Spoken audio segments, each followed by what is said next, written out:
এখনকার দিনের বাড়িতে একটা কমন সমস্যা হলো মাইগ্রেনের সমস্যা। বেশিরভাগ মানুষই কিন্তু এই সমস্যাটা নিয়ে রীতিমতো জর্জরিত। তারা প্রত্যেক সময় মনে করে যে কিভাবে এখান থেকে মুক্তি পাবো। অনেকে তো রয়েছে যে প্রত্যেকটা মুহূর্তে সব সময়তে ওষুধ খাওয়া পছন্দ করে, মানে হয়তো সহ্য করতে পারছে না, স্বাভাবিকভাবেই তখন বাধ্য হয়েই হয়তো ওষুধ খেতে হচ্ছে। কোথাও গেলেই বলো হয়তো তার ব্যাগে সব সময়ের জন্য ওষুধ রয়েছে, কারণ এই বুঝি মাইগ্রেনের যন্ত্রণাটা আবার শুরু হয়ে যাবে, তখন তো পরিস্থিতি আরও খারাপ হবে। তো এই সবসময় মুঠো মুঠো ওষুধ খাওয়াটা কি একেবারে ঠিক জিনিস? কখনোই কিন্তু নয়। তাহলে আমাদের জীবনের বা শরীরের স্বাভাবিক সব কিছু ক্রিয়াকর্মই কেমন যেন বিলুপ্ত হয়ে যায় সব সময় যদি আমরা এই ওষুধ খাওয়ার বিষয়টাকে জারি রাখার চেষ্টা করি। আমার আজকে আলোচনার বিষয়বস্তু হচ্ছে আমাদের দৈনন্দিন জীবনের এমন কিছু অভ্যাস যেগুলোকে আমাদের বন্ধ করতে হবে। সেই অভ্যাসগুলো খানিকটা এই মাইগ্রেনের জন্য দায়ী থাকে। আমরা যদি সেই সমস্ত অভ্যাসগুলোকে একটু বন্ধ করতে পারি তাহলে দেখবে ধীরে ধীরে তোমার এই মাইগ্রেনের সমস্যাটা কিছুটা হলেও কমছে। কোনো কিছুই তো হুট করে কমানো সম্ভব না, কিন্তু একটু সময় ধরে অপেক্ষা করে তাহলে কিন্তু কমানো সম্ভব। এমন তাহলে কী কী অভ্যাসগুলো আমাদের আজকে থেকেই বন্ধ করা শুরু করতে হবে। এর মধ্যে প্রথম পয়েন্ট বলবো সেটা হচ্ছে পর্যাপ্ত ঘুম না হওয়া।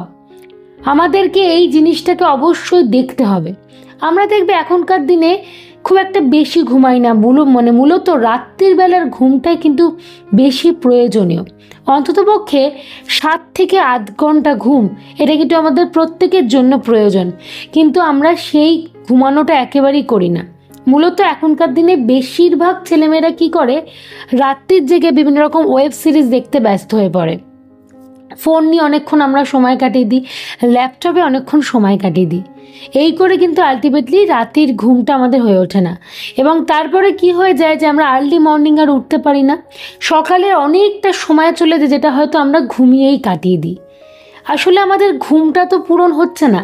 তাই 7 বা 8 ঘন্টা যদি ঘুমানো সম্ভব না হয় তাহলে বলবো 6 ঘন্টা হলেও ঘুমানোর চেষ্টা কিন্তু করো।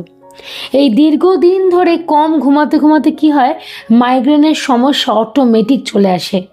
তখন কিন্তু হাজারো মুঠো মুঠো ওষুধ খেলেও সেই রোগটাকে তুমি কিন্তু তোমার কন্ট্রোলের মধ্যে আনতে পারবে না। তাই পর্যাপ্ত ঘুম একটা মানুষের জন্য অবশ্যই প্রয়োজনীয় রয়েছে। দ্বিতীয় পয়েন্টে বলি, অতিরিক্ত চিনি খাওয়ার অভ্যাস বা মিষ্টি জাতীয় খাওয়ার অভ্যাস, এই অভ্যাসটাকে আমাদেরকে বন্ধ করতে হবে।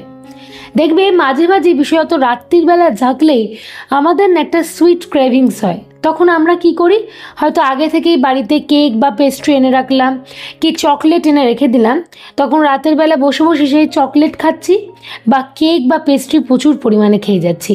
আর অনেকেরই তো রয়েছে এখন অভ্যাস, এটা হলো বাড়ির ফ্রিজেতে কোল্ড ড্রিঙ্কস রেখে দেওয়া, যখন তখন হয়তো সে কোল্ড ড্রিঙ্কস খাচ্ছে। তাই এই ডাইরেক্ট সুগারগুলো ইনটেক করা যত কম হবে ততটাই কিন্তু ভালো।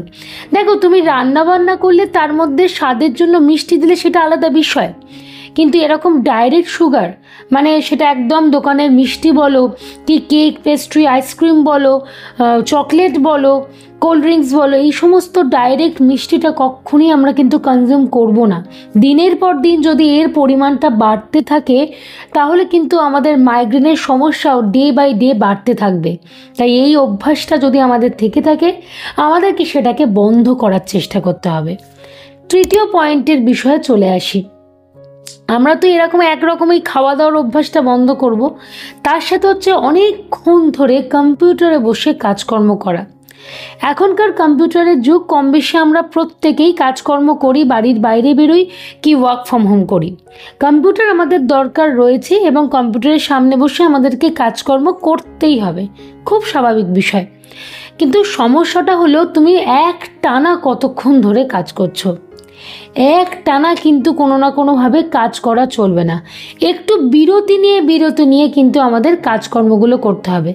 যখনই দেখছো যে তোমার একটা লং টার্ম কাজ হচ্ছে, তুমি মনে করো যে না আমি আর এতটা টানা কাজ করব না, একটু বিরতি নাও, একটু ঘুরে ফিরে এলে, একটু দেখা গেল গান শুনলে, এরকমভাবে নিজেকে একটু আলাদাভাবে রেখে দাও, তাহলেও দেখবে তোমার মনটাও ভালো লাগবে, শরীরটাও ফুরফুরে থাকবে। আর চোখের ওপর যে প্রেশারটা পড়ছে টানা কম্পিউটারে কাজ করতে গিয়ে, সেই প্রেশারটাও কিন্তু কম পড়বে, এবং যার ফলে মাইগ্রেনের যে সমস্যা সেটাকে তোমরা কিন্তু আস্তে আস্তে কমাতে পারবে। কারণ আমরা প্রত্যেকেই জানি মোবাইল ফোন বলো, কম্পিউটার বলো, তার থেকে কিন্তু আলাদা একটা রে পাস করে, সেই রেটা কিন্তু আমাদের চোখের জন্য ভালো না, মূলত ব্রেনের জন্যও কিন্তু ভালো না।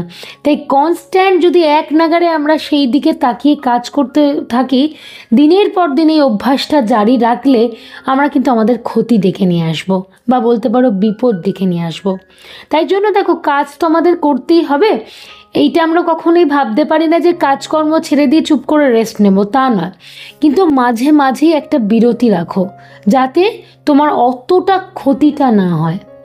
চতুর্থ পয়েন্টটা বলি, দীর্ঘক্ষণ খালি পেটে থাকার অভ্যাস যদি তোমার থেকে থাকে, তাহলে বলবো আজকে থেকে সেটা বন্ধ করো।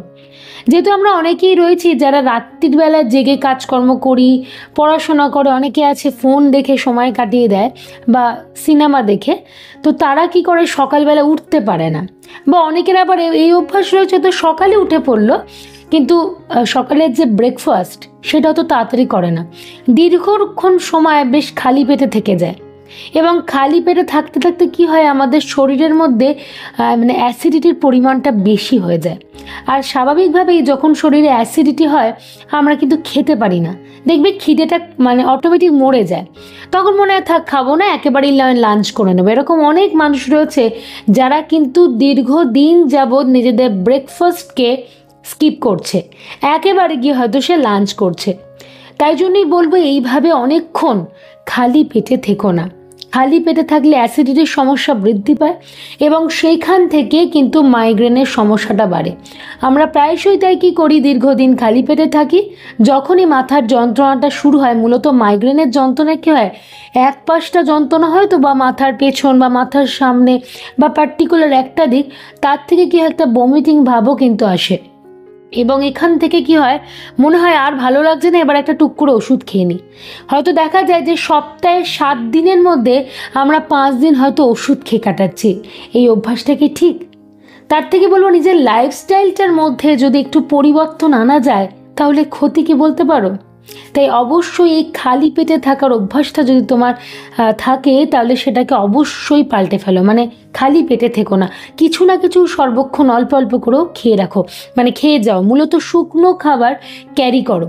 ধরো তুমি বাইরে কাজকর্ম করতে বেরোচ্ছ, অনেকক্ষণ টাইম তুমি কাজের মধ্যে দিয়ে রয়েছো, হয়তো ঠিকমতো খেতে পারছো না, তাই বলবো বিভিন্ন রকম ড্রাই ফ্রুটস থেকে শুরু করে শুকনো ছোলা ভাজা, চিড়ে ভাজা, যাই হোক না কেন, সেটা নিজের ব্যাগের মধ্যে রাখার চেষ্টা করো, যাতে কিছু না কিছু খেয়ে তুমি পেটটাকে ভরা রাখতে পারো। এবং শেষ পয়েন্টার বলবো, কফি খাওয়ার অভ্যাস যদি অতিরিক্ত পরিমাণে থাকে, মূলত চা বা কফি, তাহলে সেটাকে এবার থেকে একটু কন্ট্রোলে আনতে হবে।